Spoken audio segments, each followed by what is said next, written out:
नमस्ते भारत। इस वीडियो में हम एडुटेरिया एनसीईआरटी प्रैक्टिस सेट को जो है पढ़ रहे हैं।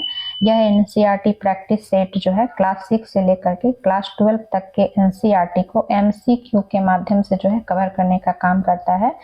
हमने जो है हिस्ट्री से स्टार्ट किया है और हिस्ट्री के सेट नंबर 1 को जो है कंप्लीट कर लिया है। इसी सेट में क्लास 6 और क्लास 7 को जो है कवर किया गया है और अभी हम सेट नंबर 2 को पढ़ रहे हैं और सेट 2 के भी हमने जो है 54 नंबर क्वेश्चन तक पढ़ लिया है। अभी हम 55 नंबर क्वेश्चन से पढ़ेंगे। तो चलिए हम स्टार्ट करते हैं। 55 नंबर क्वेश्चन किससे पूछे हुए हैं? तो जाति सुधार आंदोलन से है। क्वेश्चन क्या है कि जाति सुधार आंदोलन के संबंध में निम्न कथनों पर विचार करें और सत्य कथन का चयन करना है। पहला कथन क्या है कि सतनामी आंदोलन की शुरुआत घासीदास ने पश्चिम भारत में की। तो सतनामी आंदोलन की शुरुआत घासीदास के द्वारा तो किया गया है, बट पश्चिम भारत ना होकर के मध्य भारत यहाँ होगा कि मध्य भारत में सतनामी आंदोलन की शुरुआत जो है घासीदास के द्वारा की गई है। तो पहला कथन क्या है? गलत है, क्योंकि सतनामी आंदोलन की शुरुआत घासीदास ने कहाँ की है? मध्य भारत में की है, ना कि पश्चिम भारत में। वहीं दूसरा कथन क्या है कि पूर्वी बंगाल में हीरादास ठाकुर के मतुआ पंथ ने चांडाल काश्तकारों के बीच काम किया। तो दूसरा कथन क्या है? सही है। कुछ जाति सुधार आंदोलन से रिलेटेड यहाँ कथन दिया हुआ था। तो पूर्वी बंगाल में हीरादास ठाकुर के द्वारा जो है ये काम जातीय व्यवस्था को लेकर के किया गया था और उसमें भी जो है चांडाल काश्तकारों के बीच जो है इन्होंने काम किया था। तो दूसरा कथन सत्य है। सत्य कथन पूछ रहा था, तो इसलिए हमारा आंसर बी हो जाएगा। केवल 2 कथन सत्य है। अगले क्वेश्चन पर आते हैं। 56 नंबर क्वेश्चन क्या है कि ओरू जाति, ओरू मतम, ओरू देवम मनुष्यानु, यानी कि मानवता की एक जाति, एक धर्म और एक ईश्वर है। यह कथन किसका है? तो ये कथन जो है श्री नारायण गुरु का है। ए नंबर आंसर हो जाएगा। श्री नारायण गुरु का ये कथन है। श्री नारायण गुरु जो है केरल से बिलोंग करते हैं और केरल में एझावा जाति के श्री नारायण गुरु ने जो है अपने लोगों के बीच में एकता का आदर्श रखने के लिए इस तरह का स्टेटमेंट दिया था कि ताकि जो है जातिगत भिन्नता को जो है दूर किया जा सके और जो जातिगत भेदभाव है उसका इन्होंने काफी विरोध किया और उनका कहना था कि मानवता ही एक जाति है। सारी मानवता को ही उन्होंने एक जाति बताया और उसी के अकॉर्डिंग उन्होंने ये कथन दिया कि ओरू जाति, ओरू मतम, ओरू देवम मनुष्यानु, यानी कि मानवता ही की एक जाति, एक धर्म और एक ईश्वर, मानवता ही एक ईश्वर है। तो ये कथन श्री नारायण गुरु का है। ये नंबर आंसर हमने देखा। अगला क्वेश्चन है गुलामगिरी से है। कल भी हमने देखा था कि गुलामगिरी पुस्तक की रचना ज्योतिबा राव फूले ने किस वर्ष की थी? तो गुलामगिरी पुस्तक की रचना जो है ज्योतिबा राव फूले के द्वारा 1873 में की गई है। बी नंबर आंसर हो जाएगा 1873 में। और ये गुलामगिरी पुस्तक जो है उन्होंने अमेरिका से प्रभावित होकर के लिखा था कि उस समय उन्होंने देखा कि अमेरिका में गुलामों को मुक्ति दिलाने में वहाँ के जो लोग थे उन्होंने काफी संघर्ष किया और अमेरिका में जब गृह युद्ध समाप्त हुआ तो वहाँ जो है दास प्रथा भी समाप्त कर दी गई थी। तो उसी से प्रभावित होकर के गुलामगिरी पुस्तक जो है ज्योतिबा राव फूले के द्वारा लिखा गया था। ज्योतिबा राव फूले ने जो है सत्य शोधक समाज की भी स्थापना की थी। तो ये भी आप याद रखेंगे, ये भी क्वेश्चन यूपीएससी पूछता है कि सत्य शोधक समाज की स्थापना किसके द्वारा की गई है? तो ज्योतिबा राव फूले के द्वारा की गई है। तो ये 2 पॉइंट को आप याद रखेंगे, एक तो गुलामगिरी और दूसरा जो है सत्य शोधक समाज, दोनों ज्योतिबा राव फूले से रिलेटेड है। फिर है कि प्रार्थना समाज की स्थापना कब की गई थी? तो प्रार्थना समाज की स्थापना जो है कब की गई है? तो 1867 में की गई है। सी नंबर आंसर हो जाएगा। प्रार्थना समाज की स्थापना कब की गई है? 1867 में की गई है। और कहाँ की गई है? तो मुंबई में की गई है। मुंबई में की गई है प्रार्थना समाज की स्थापना 1867 में।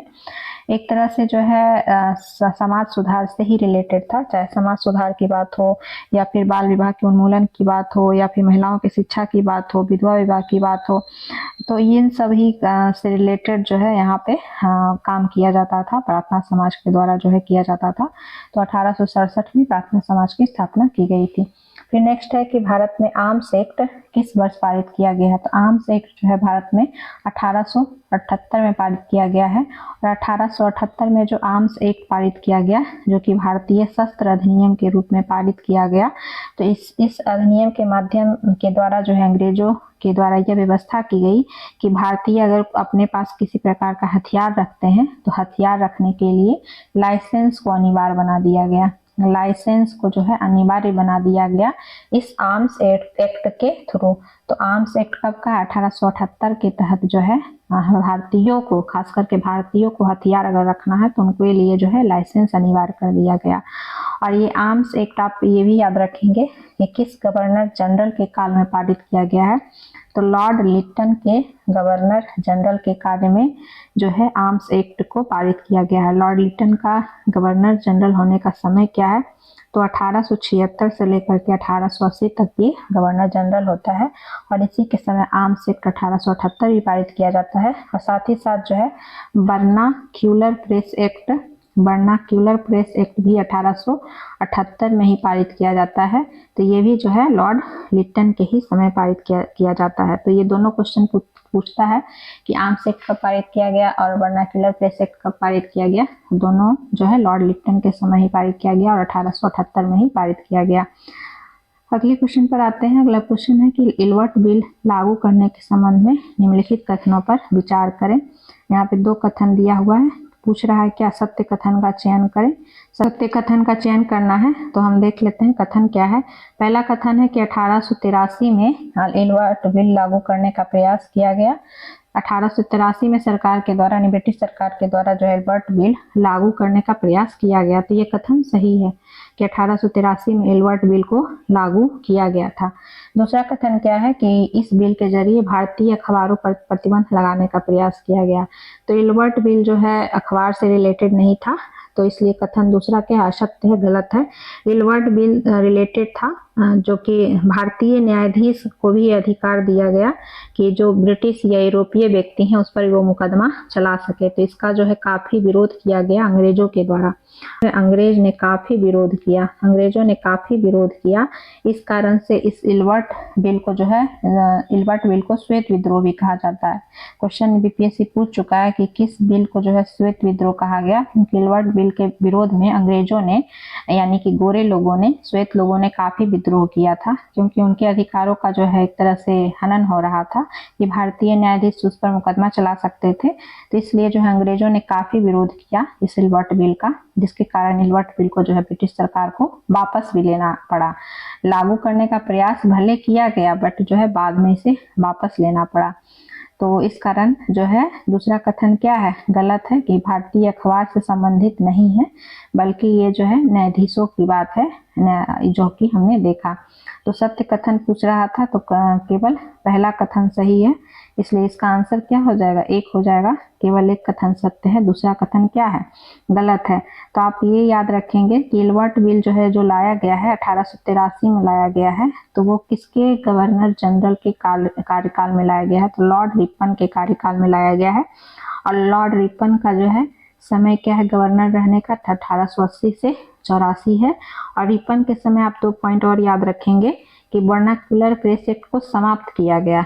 अभी हमने जो देखा कि लिटन के समय वर्नाक्यूलर प्रेस एक्ट को जो लागू किया गया था, तो रिपन के समय जो है वर्नाक्यूलर एक्ट को जो है समाप्त कर दिया जाता है, इसको खत्म कर दिया जाता है। तो ये भी क्वेश्चन पूछता है कि वर्नाक्यूलर प्रेस एक्ट किसके समय समाप्त किया गया? तो लॉर्ड रिपन के समय समाप्त किया गया। और कब समाप्त किया गया? तो 1883 में समाप्त किया गया। और साथ ही साथ रिपन को जो है स्थानीय सुशासन, जो लोकल गवर्नेंस है, स्थानीय सुशासन का जनक कहा जाता है, क्योंकि स्थानीय सुशासन की शुरुआत जो है रिपन के द्वारा की गई। और स्थानीय सुशासन के क्षेत्र में काफी कुछ काम किया गया रिपन के द्वारा, इसलिए स्थानीय सुशासन का जनक जो है लॉर्ड रिपन को कहा जाता है। तो ये 2 पॉइंट को आप याद रखेंगे। अगले क्वेश्चन पर आते हैं। अगला क्वेश्चन है कि कांग्रेस की स्थापना के संदर्भ में निम्नलिखित कथनों पर विचार करें और सत्य कथन का चयन करना है। जो इंडियन नेशनल कांग्रेस INC की जो स्थापना की जाती है 1884 में, 1885 में, तो इसके संदर्भ में कुछ जो है कथन दिया हुआ है। पहला कथन क्या है कि 1885 में देश भर के 72 प्रतिनिधियों ने मुंबई में सभा करके भारतीय राष्ट्रीय कांग्रेस की स्थापना का फैसला किया। तो पहला कथन क्या है? सही है कि 1885 में कांग्रेस की स्थापना, इंडियन नेशनल कांग्रेस, भारतीय राष्ट्रीय कांग्रेस की स्थापना की जाती है। और कहाँ की जाती है? तो बम्बई में की जाती है, बम्बई में। और बम्बई का एक विद्यालय रहता है गोकुलदास तेजपाल संस्कृत विद्यालय, गोकुलदास तेजपाल जो है संस्कृत विद्यालय, वहीं पर जो है इंडियन नेशनल कांग्रेस की स्थापना 28 दिसंबर 1885 को की जाती है। कांग्रेस का मीटिंग जो है पुणे में होना था, लेकिन वहां पर महामारी फैल जाता है, तो इसकी मीटिंग जो है बम्बई में फिर की जाती है और यहीं पर कांग्रेस की स्थापना की जाती है। तो पहला कथन सत्य है। दूसरा कथन क्या है कि संगठन के प्रारंभिक नेता दादा भाई नौरोजी ब्रिटिश संसद के सदस्य रह चुके थे। तो जब इंडियन नेशनल कांग्रेस की स्थापना की जाती है, तो इस स्थापना के समय जो है कौन कौन महत्वपूर्ण नेता होते हैं, तो दादा भाई नौरोजी रहते हैं, फिरोज शाह मेहता होते हैं, बदरुद्दीन तैयब जी रहते हैं, सुरेंद्र नाथ बनर्जी होते हैं और साथ ही साथ जो है रमेश चंद्र दत्त होते हैं। तो ये सब जो है इंडियन नेशनल कांग्रेस, भारतीय राष्ट्रीय कांग्रेस की स्थापना के समय जो है महत्वपूर्ण नेता होते हैं। तो और साथ ही जो दूसरा पॉइंट दिया हुआ है कि जब संगठन के जो प्रारंभिक नेता दादा भाई नौरोजी थे वो ब्रिटिश संसद के सदस्य भी रह चुके थे। दूसरा कथन भी क्या है, सत्य है। तीसरा कथन क्या दिया हुआ है कि सेवानिवृत्त ब्रिटिश ह्यूम की कांग्रेस की स्थापना में महत्वपूर्ण भूमिका थी। तो ये कथन भी क्या है, सही है कि ह्यूम जो है की महत्वपूर्ण भूमिका थी इंडियन नेशनल कांग्रेस की स्थापना के पीछे। सत्य कथन ही पूछ रहा था, तो इसलिए आंसर डी हो जाएगा। 1, 2, 3 तीनों कथन क्या है, सत्य है। एक क्वेश्चन और पूछता है कि कांग्रेस की स्थापना, इंडियन नेशनल कांग्रेस की स्थापना के समय जो है गवर्नर जनरल कौन था, यानी कि जब किस गवर्नर जनरल के कार्यकाल में इंडियन नेशनल कांग्रेस की स्थापना हुई थी। तो आप याद रखेंगे डफरिन के समय, लॉर्ड डफरिन के समय जो है इंडियन नेशनल कांग्रेस की स्थापना हुई थी। और डफरिन का कार्यकाल क्या है, गवर्नर जनरल होने का, तो 1884 से 1888 है। इसी बीच में 1885 पड़ता है। इसी से के समय, डफरिन के समय इंडियन नेशनल कांग्रेस की, भारतीय राष्ट्रीय कांग्रेस की स्थापना होती है। अगले क्वेश्चन पर आते हैं। 62 नंबर क्या है कि स्वराज की मांग सर्वप्रथम किसने की थी, स्वराज की मांग। तो स्वराज की मांग जो है सर्वप्रथम किसने की थी, तो गरमपंथियों ने, गरमपंथियों के द्वारा जो है स्वराज की मांग जो है सबसे पहले की गई थी।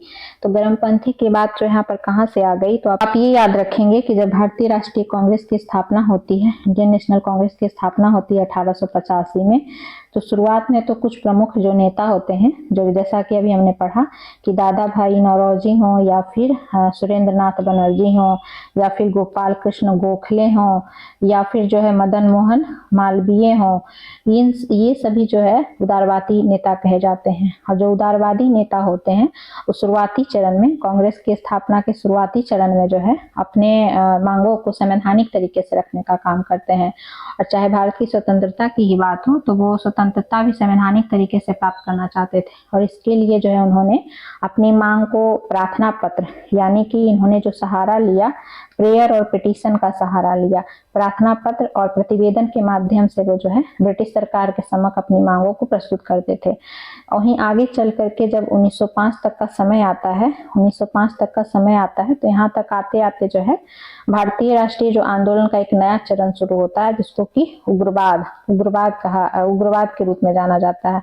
और ये जो उग्रवादी कुछ नेता होते हैं, वो उग्रवादी नेता अपनी मांगों को जो है अनुनय विनय की नीति से वो नहीं लेना चाहते हैं। जो उदारवादी नेता की जो मांग थी कि वो अपनी मांगों को अनुनय विनय की नीति से मांगा करते थे, तो अनुनय विनय की नीति को जो है उग्रवादी नेता के द्वारा राजनीतिक भिक्षावृत्ति कहा जाता है। तो उग्रवादी नेता में कौन कौन है, आप उनको याद रखेंगे। तो उग्रवादी नेता के रूप में फेमस है लाल बाल पाल। लाल यानी कि लाला लाजपत राय, बाल यानी बाल गंगाधर तिलक, और पाल यानी बिपिन चंद्र पाल। तो ये लोग जो है उग्रवादी नेता के रूप में जाने जाते हैं। और इनके द्वारा जो है ही सबसे पहले स्वराज की मांग की जाती है। उसी में जो है बाल गंगाधर तिलक के द्वारा